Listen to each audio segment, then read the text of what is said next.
Posé. Par ici, les brasseurs d'opinion et de vision.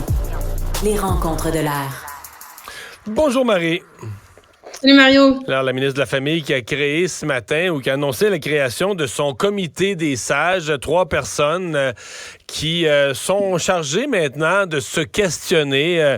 Un vient du domaine du droit, l'autre de la médecine, l'autre du gouvernement et des affaires sociales, mais chargées de se questionner sur comment on gère dorénavant les questions d'identité de genre, les toilettes mixtes et autres.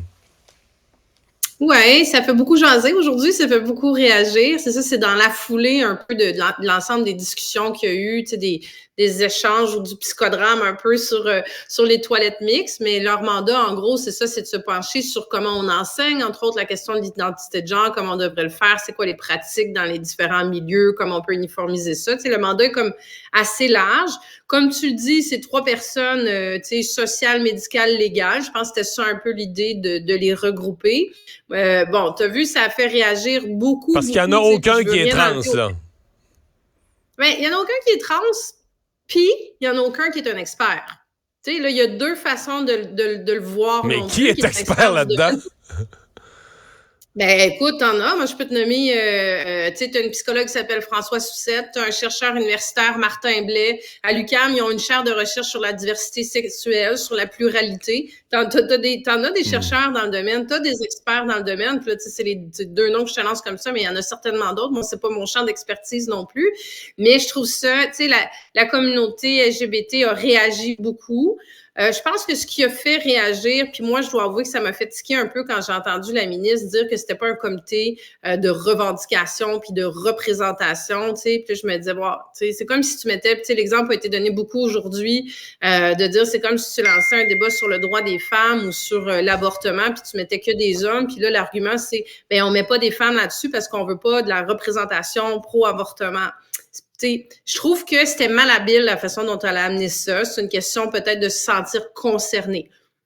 Soit, je pense que le comité, même s'il n'y a pas nécessairement quelqu'un de la communauté, peut faire son travail, mais comme je te dis, ça soulève aussi. Puis là, tu sais, l'autre argument qui a été mis de l'avant, c'est ben là, il y a plusieurs courants d'idéologie. On n'aurait pas réussi à trouver quelqu'un qui faisait l'unanimité dans la communauté. Mais ça, c'est un argument, moi, Mario, j'ai entendu souvent aussi.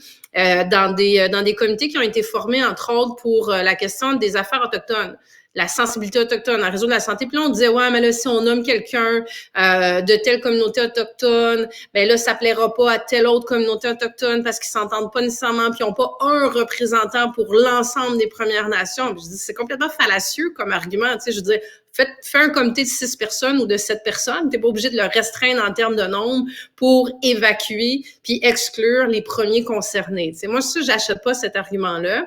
Puis après ça, comme je te dis, le fait qu'il y ait aucun expert autour de la table, moi, ça, je me l'explique pas. Il y a des gens qui sont... Mais tu sais que je me méfie, là. Ce qu'on appelle un expert, c'est quelqu'un qui a étudié ça de fond en comble ou c'est un idéologue de la théorie de genre là, qui va développer qu'un homme, une femme... Parce que quand tu me parles de groupe, ça, j'entends, là, je serais curieux de lire leurs écrits, ces gens-là. Est-ce qu'ils vont... C'est des gens qui disent un homme, une femme, ça n'existe pas, tout est fluide. Puis là, tu dis, OK, mais si t'es mis sur le comité, là, moi, je demande la dissolution du comité dans l'heure, là. C'est que c'est ça aussi, parce que t'as pas une majorité silencieuse là, qui appuie le développement de la théorie de genre dans ses fondamentaux les plus extrêmes. Là. Ça représente un micro-pourcentage de la population. Et le gouvernement navigue aussi, puis c'est encore plus vrai dans ceux qui votent pour la CAQ, là. Ouais, non, moi, je te parle d'un expert du domaine. Puis, tu sais, moi, ça me ramène, Mario, en 2002. Quand j'ai commencé comme élu, 2014-2015, rappelle-toi, c'est le projet de loi qui avait été déposé par Stéphanie Vallée, à l'époque, qui était ministre de la Justice, sur toute la question de la reconnaissance de l'identité de genre, de la différence entre le sexe, entre l'identité. On n'était pas habile à l'époque pour parler de ça légalement, puis au niveau du gouvernement. Puis, il y avait des commissions qui avaient été faites pour rencontrer des experts, tout ça. Mais c'était un peu le même débat à l'époque aussi. Écoute, le débat à l'époque, c'est drôle, je suis retournée voir des articles, puis là, dans les journaux, ce que ça mentionnait, c'est que au PLQ, il n'y avait pas de députés gays.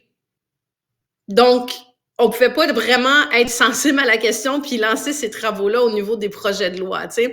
Mais tout ça pour dire, c'est ça, je pense que tu peux t'allier des experts qui sont pas des idéologues, mais qui ont fait des recherches dans le domaine. Tu sais, ce comité-là, il va rencontrer qui, Mario? Il va rencontrer des experts. S'ils veulent se faire une tête sur la question, c'est sûr qu'ils vont faire une liste d'experts, comme ça se fait dans n'importe quelle commission parlementaire. Puis ils vont aller les rencontrer, puis ils vont faire un topo. Mais je trouve que, tu sais, comme je te dis, le fait de pas avoir d'experts sur le comité, c'est comme c'est comme un comité scientifique, t'as pas de scientifique, ben c'est comme un comité de femmes où t'auras pas de femmes. Tu sais, il manque des boules dans l'arbre à un moment donné là. À suivre, mais en tout cas, moi, je trouve qu'ils ont un joli mandat. Je voudrais pas être à leur place.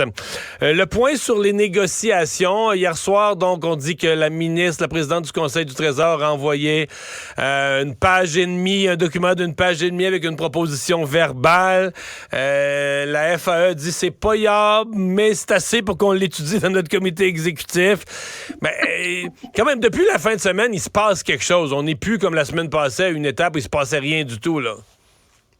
Bon, c'est pas parce qu'on en rit que c'est drôle, là, mais tu me fais sourire avec ton c'est pas yable, tu sais, j'aimerais ça qu'il y ait un niveau quand on parle d'entente et de négociation en termes de réussite éducative, ce soit wow, tu sais, que la réponse ce soit c'est ça qui va, tu sais. C'est une négociation syndicale, là. T'aimais pas la ventre haute. On me dit depuis le début, c'est ça que je veux dire, je vis dans un monde de licorne, puis j'ai dit, tu sais, moi, j'espère qu'au lendemain de cette négociation-là, c'est pas juste les enseignants, puis j'en suis là, de leur bataille, là, d'améliorer leurs conditions de travail, mais la première préoccupation que j'ai, c'est l'amélioration du réseau éducatif, tu sais, qu'on se donne les chances au niveau de la réussite éducative, au niveau du décrochage scolaire, au niveau des enfants qui ont des troubles particuliers, au niveau des garçons qui prennent du retard encore, tu sais. J'espère qu'au niveau de la négo, c'est ça que ça va venir aider, mais bon, j'ai un petit peu mal. Mais comme tu dis, écoute, il y a une valse depuis vendredi, offre contre offre. Là, moi, je me disais, c'est une bonne nouvelle que le gouvernement ait réagi aussi vite que ça. Mais comme tu dis, c'est une offre verbale d'une page et demie d'annexes qui sont écrites. Ouais. Je vois mal comment, sur une convention collective de 456 pages avec des enjeux ultra complexes et importants, ça peut pas être juste polyard, Mario, qu'est-ce que t'écris sur une page et demie dans une entente? Tu dis, OK, on règle ça, puis on passe à autre chose. Ça veut dire qu'on est la convention a 400 pages, mais souvent, on le sait, là, c'est 3-4. Tu sais, quand on dit un os, là, tu sais, quelque chose qui est jamais dans le coude, c'est 3-4 gros sujets qui accrochent vraiment. Puis quand une des deux parties fait un peu de mouvement sur un de ces sujets-là, c'est énorme, là. Puis ça peut tenir en peu de paragraphes. Dans le fond, c'est de dire, ben là, on est prêt à céder là-dessus ou à vous accommoder sur ce point-là en échange de... C'est ça, la négo.